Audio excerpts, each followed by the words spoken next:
काल नव्या सरकारचा शपथविधी पार पडला. खरं तर विरोधी पक्षातले अनेक जण दिसले नाहीत साहेब खरं तर त्या शपथविधी. मला मुख्यमंत्र्यांचा फोन आला होता, त्यांनी स्वतः फोन केला होता.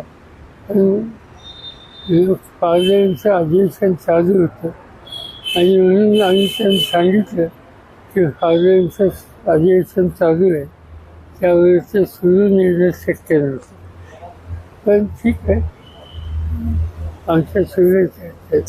राज्याच्या विरोधी पक्षनेत्याबद्दल ते काय जर महानगरपालिका असं विधानसभा ठरली, आम्ही काय सांगायचं. काल शपथविधीमध्ये एकनाथ शिंदे यांना कुठेतरी डावलल्याची भूमिका सातत्याने दिसली होती. त्याच्या बातम्या देखील प्रसारमाध्यमातून आल्या. नाही, मला माहिती नाही, मी काय हजर नव्हतो. शेवटपर्यंत उदय सामंत यांना पत्रकार परिषद घ्यावी लागली की जोपर्यंत एकनाथ शिंदे शपथ घेत नाही तोपर्यंत आमचे कुठलेही नेते किंवा आमदार शपथ घेणार नाही कुठल्या मंत्रिपदाची. मी काय केलं, आम्ही सगळे दिल्लीतच होतो आणि आज दुपारी दिल्ली येणार.